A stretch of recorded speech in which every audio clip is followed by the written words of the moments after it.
Hey everybody, it's me, the Sepia Scholar, V, right? AKA, hope this video finds you happy, healthy, and safe. We're here for another review slash recap of Married at First Sight. Season 14, episode 9 is Love on the Table.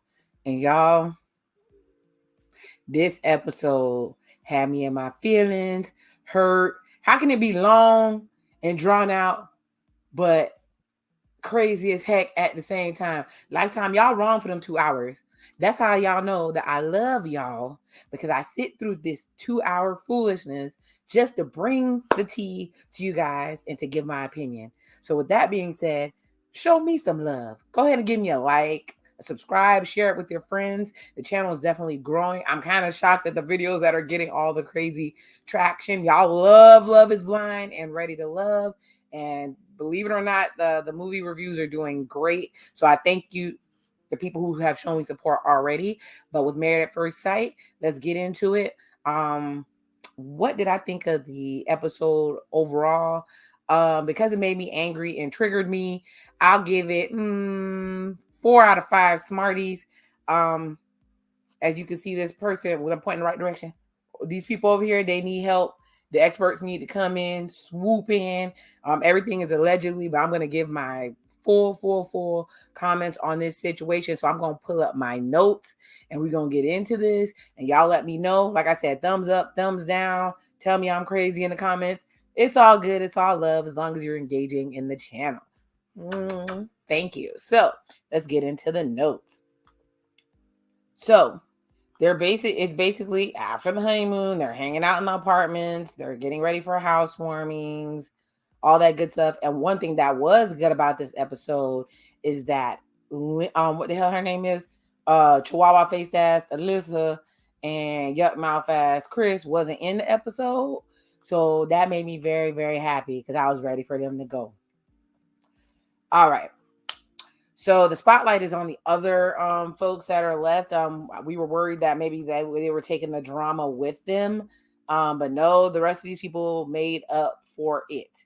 So as a part of keeping the connections or building on them, the experts advise the couples to plan special dates for each other. And Noy was the first up on the list. Steve said he woke up to Noy being missing. And I'm like, he probably thought she was on her Dora the Explorer with sushi and that damn backpack. I love that freaking thing on TikTok with that dude in the wig's like, backpack. That's all I picture with Noy, because she stayed ghosting and disappearing. And Steve told her he wasn't going to play that mess, but he seemed to be calm. Maybe he was okay with her not being missing, or he didn't give a damn. So either way, turns out she surprised Steve with a scavenger hunt in a nearby park. She had cute little boxes that had reminders of the memories and stuff. And I was laughing because Steve was wandering all around the park, all lost, kind of like Steve on And Just Like That, when he was lost at the damn farmer's market, just lost. But he eventually found her at this swing set. And of course, they had to take a selfie for the gram, because she liked to post some inappropriate shit, right?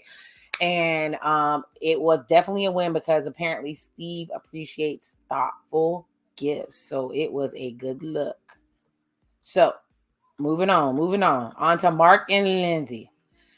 So Mark and Lindsay are sitting around with some struggle plates. Obviously, Mark was fighting the unseasonedness of it all and sawing the meat like it was super dry. Like, apparently the people in the editing department are jokesters, because they had made every sound super amplified. And boy, I could see the food was nasty. I ain't even have to be there. But anyways, Lindsay said she was irritated because Mark won't apologize for hurting her feelings. And I'm like, what? The audacity is obviously at an all-time high, y'all. Like, I really cannot stand Lindsay. She's the blonde with the lost face on the screen. And I'm like, you're the one who pulled a girl interrupted in the bathroom talking about his roaches, his small balls, lack of ability to make you to come. You put this man on full blast that he ain't make no money. Like, you went ham on Mark the Shark. And Mark is acting like ain't shit happened. So if he like it, I love it. Either way, Mark asked Lindsay how she's feeling, and she has the nerve to say that he's a Debbie Downer. And I'm like, what your drunk ass stay bringing down a room, especially when you go full Karen. You almost got Olaj and you guys kicked off a plane in Puerto Rico. Y'all had to take a separate tour bus on the honeymoon. You stay coming for Katina. Katina's about to put them hands on you. Alyssa definitely wasn't going with her slack face ass. All you do is complain all day, every day. And he's the Debbie Downer? I don't think so. So if he's a downer, y'all are twinning. Anyway, she says she is upset, and Mark says, same. Mark says, I'm not trying to argue with you. And she's not, and she said he's not trying to do anything. So another jab to that he's not doing well with her in the bed. And so I'm like, man, Lindsay must be backed up, y'all. She ain't caught a nut in a while, and she is in her feelings, y'all.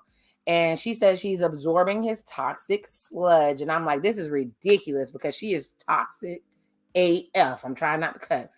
She always lets him know that she also lets him know that his life is in chaos. And he says, no, it's not. I've been handling my life all this time. You just keep inserting yourself and nobody asked you to, and you want credit. Then she tells him she's not happy, and he's like, hell, me too. So they both are angry. Anyways, Lindsay pretty much thinks she's always right, and she sees no fault in how Mark responds to her shenanigans. Basically, what it boils down to is every time they go in public, she shows her entire ass, and Mark has to clean it up. He's apologizing before, ahead of time, after, and it only takes a couple drinks for her to go crazy. And I've been there. I've had relationships where it was the case. Wherever you take that person, as soon as they get some drinks, they're showing their natural black A, and we had to clean it up. And I eventually got over it. I was done. So Lindsay finally asked, what do you like about me? And I'm screaming I'm screaming at TV like, nothing. We like nothing about you. There's nothing endearing. Oh, well, let me take that back. The bitch can dress. Pardon me for calling you a bitch. But you can dress. Either way, Mark takes a pause because he has to think. And I'm like, cue the Jeopardy music. Let me hope I don't get copyright on this, but and I'm like, oh, I'm gonna stop there. No copyright.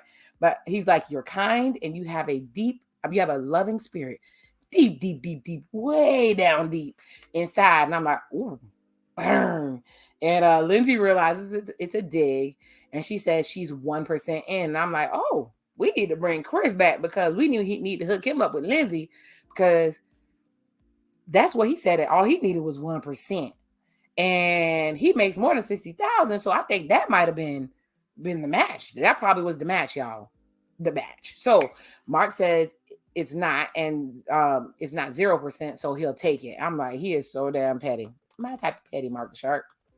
And all I can think about mine is this is not gonna work, and I'm tired of seeing these damn people, and I'm ready for this season to be over, y'all. For real, for real. I can't wait till P-Valley comes out so I can review that. But either way, meanwhile, Michael surprised Jasmina and her sour ass face with a picnic and gifts for her dog. Jasmina loves her dog, so it definitely earned her some brownie points. But Michael made the mistake of actually trying to have a conversation about communication.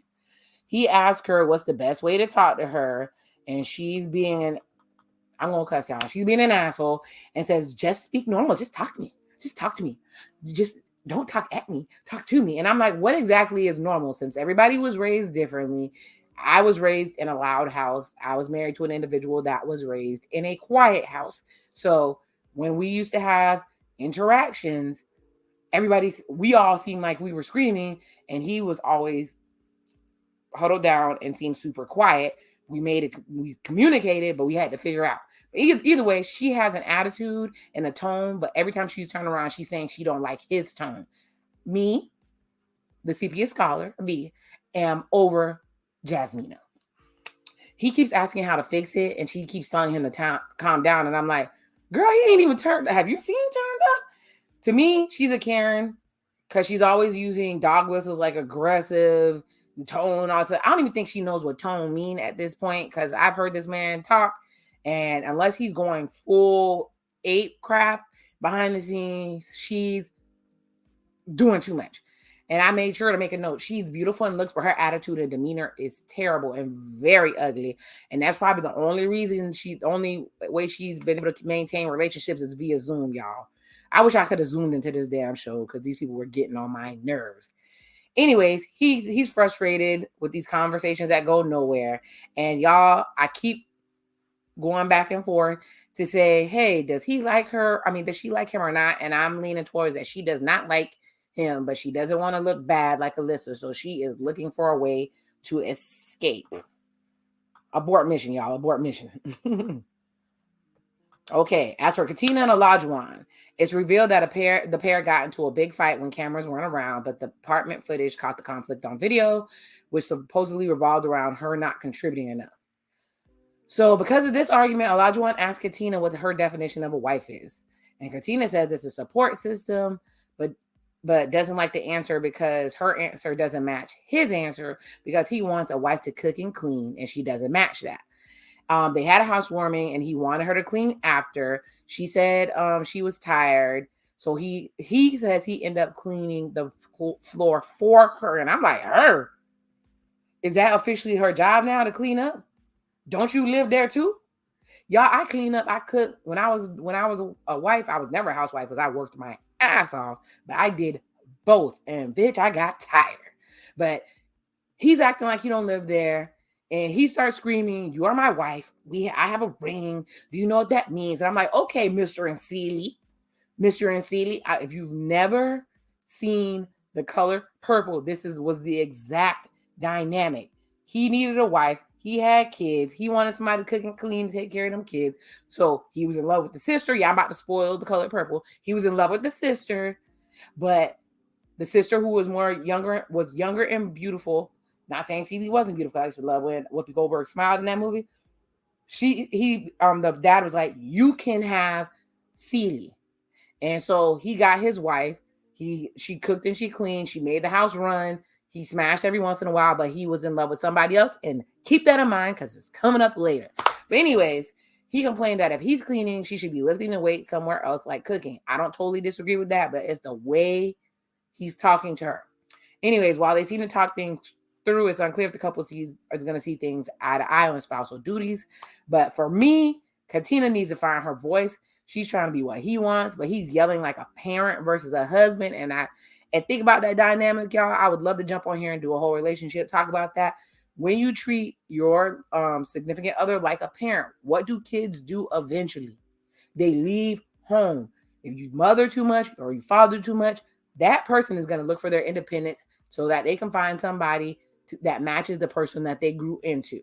So this is a hot, ratchet ass mess, and I don't like it. But anyway, she's scared that she's not going to meet his standards. And to me, you're like Seeley, and the women of non-color that he preferred, because you're the first Black woman he ever dated, is Suge Avery. Like I said, I'm going to do a color purple analogy if I don't do one.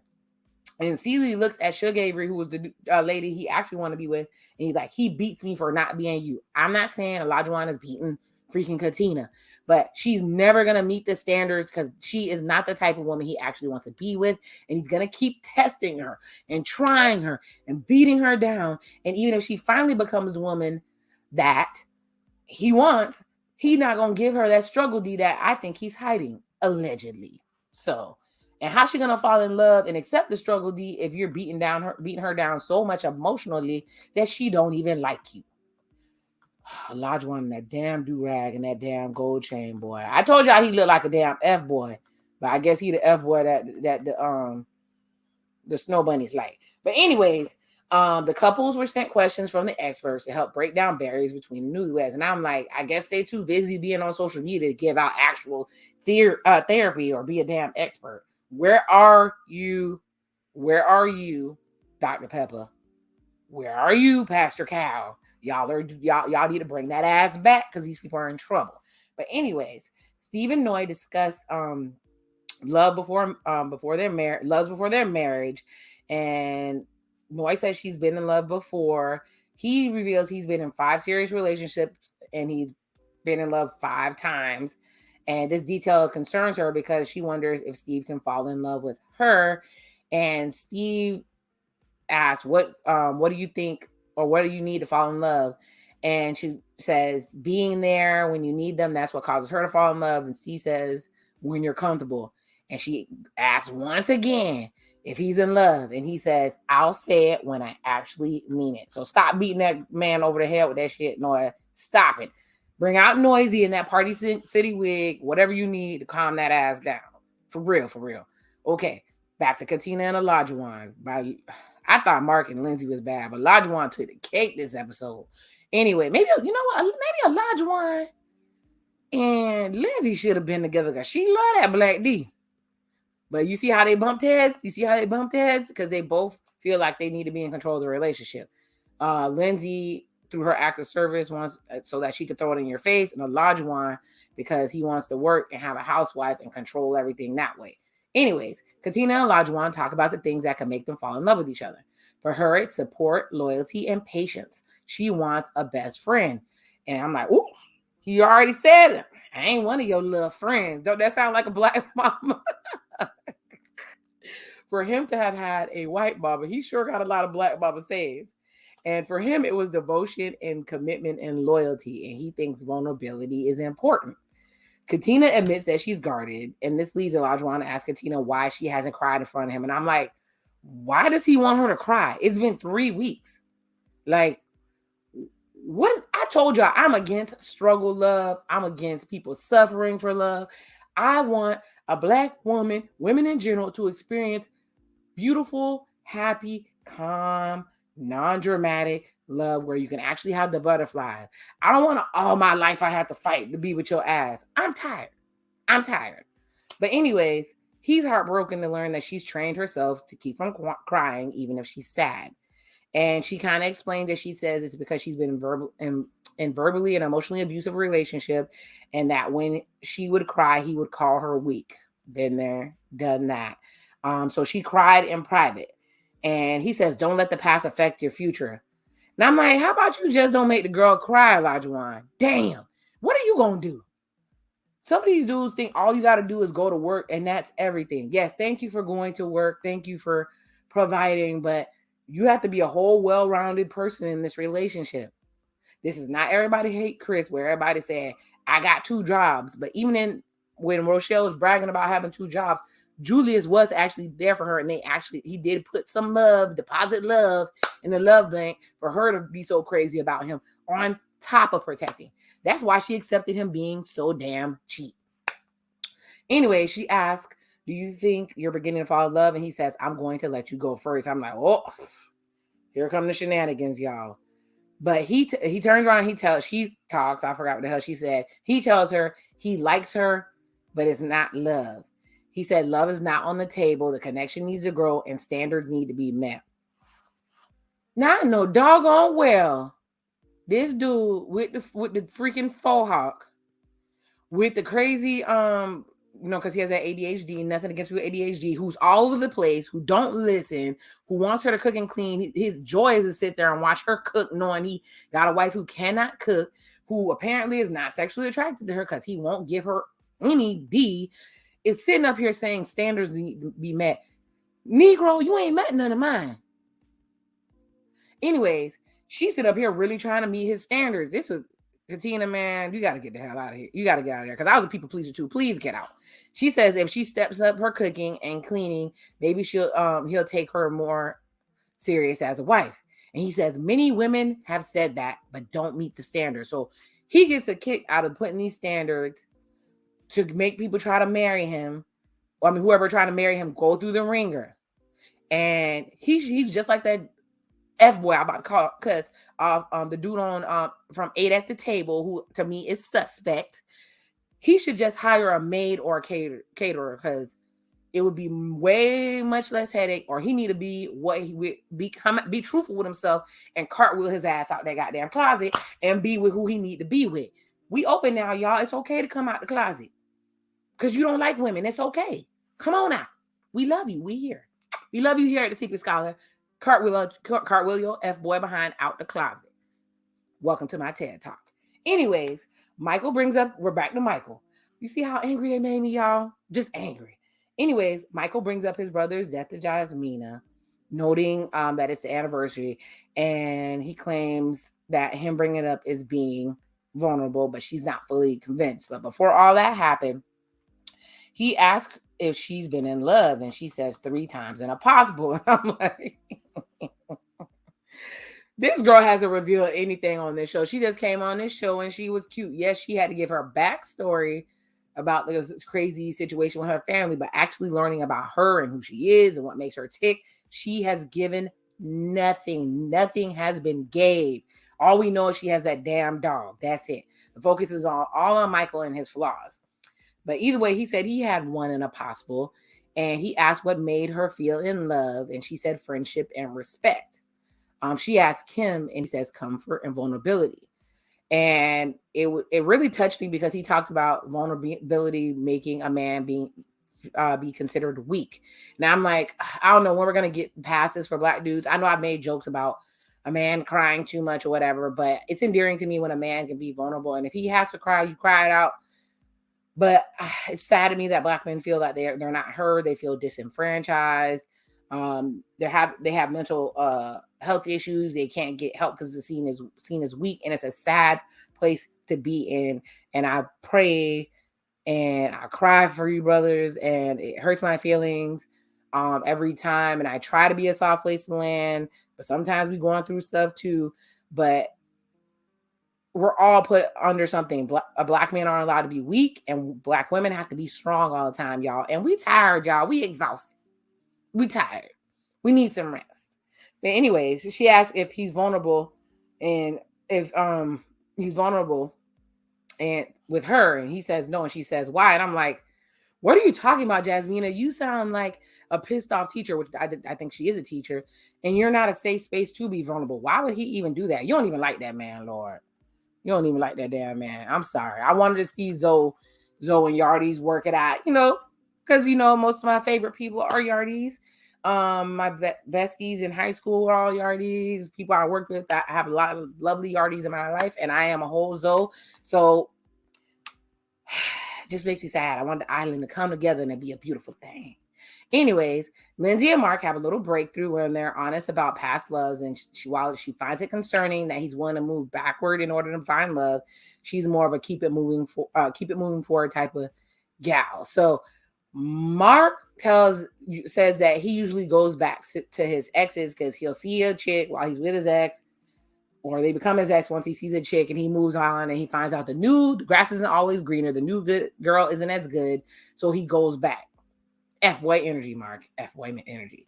And then Lindsay talks about a dude that she was with, the one she's been the most serious with is a dude in New York who wasn't supportive.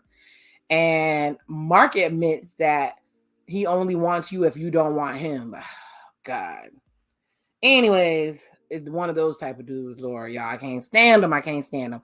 Anyways, Lindsay said that she has no love yet because all that crap that happened, even though she cussed his ass out. And Mark still says love is possible, even though she cussed that ass out. This shit is toxic. Anyways, but their shared honesty seems to spark something in the pair who were on bad terms before. So they getting it together, y'all. They're going to be a hot mess together. Now the guys and the girls have a day out. All right, the girls gather at a nail salon to discuss their marriages while the men do the same while practicing their archery. Mark reveals to the men that his marriage is stronger than he thought, but admits there's some issues with Lindsay. We all know what the issues are.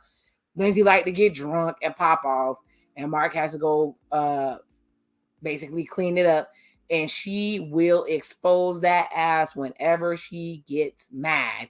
And Mark needs a lot of support. He has a sick mother. His wife has all these crazy things going on, so they're both train wrecks trying to live together. All right.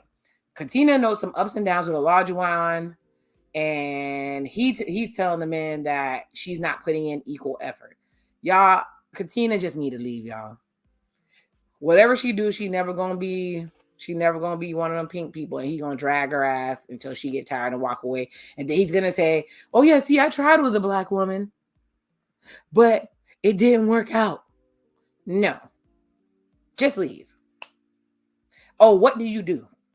I haven't seen you do anything. On the after party, I guess he works 2 jobs or whatever, but you've been working these 2 jobs the whole time. So now, ever since Katina came along, it's too much for you now? It's too much for you? Instead of getting married, you should have got Uber Eats. You should have got Uber Eats. You should have got DoorDash. There goes some shout outs. You should have got Instacart. All those things. Shout out. This is not a paid thing.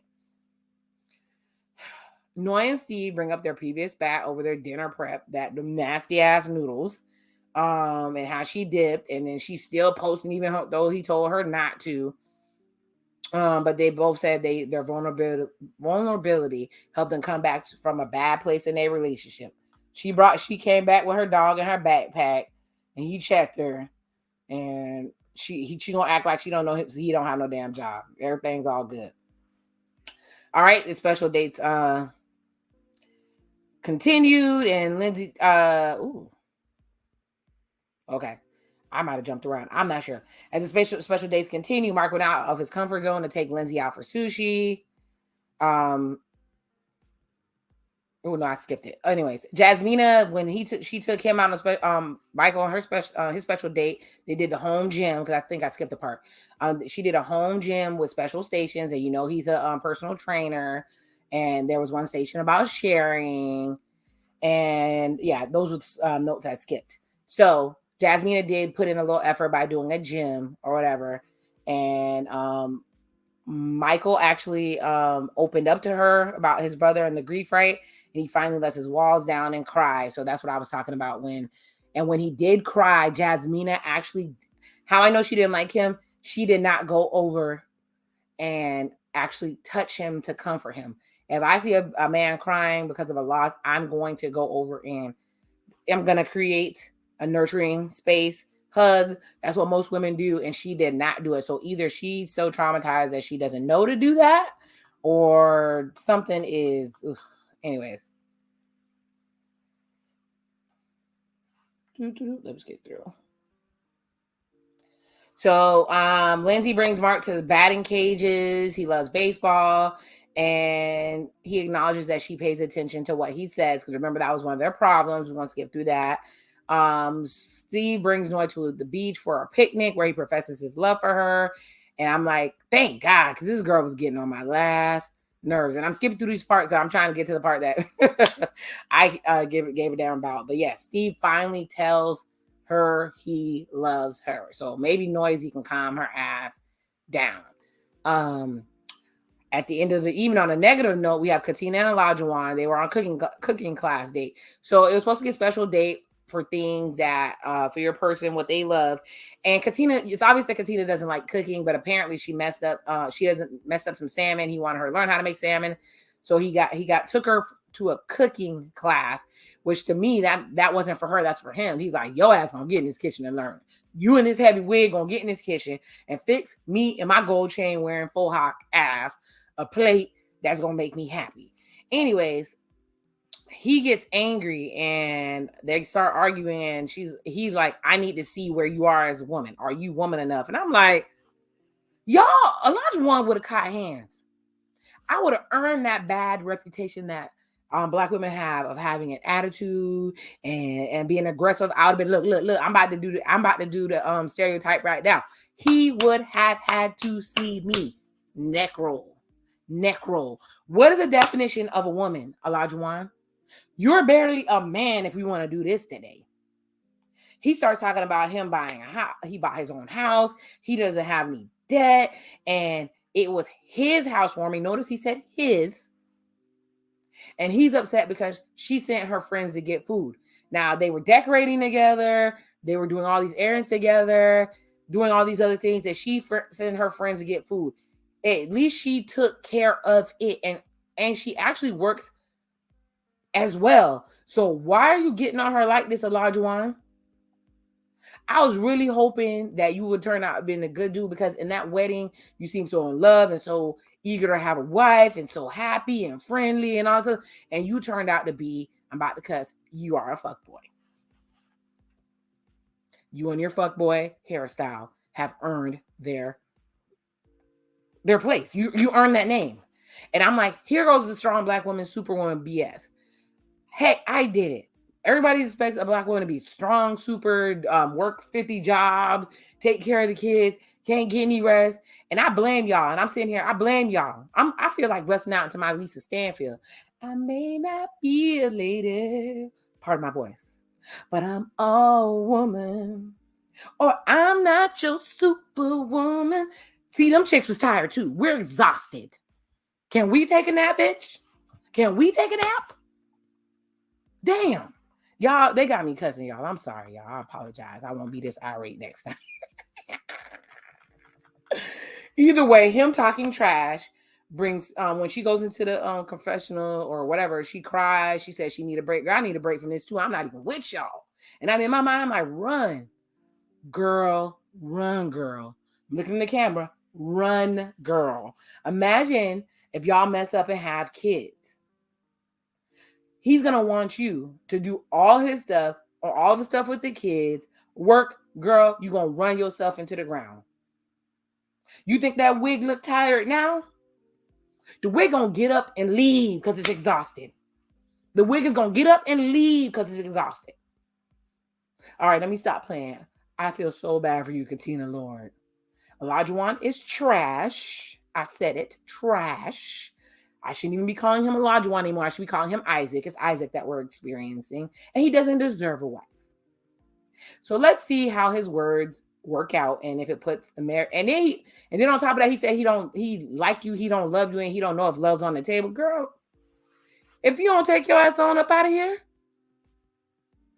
Okay, so let's see if these words going to put his marriage to a potential end, or if they're going to be able to come back from this.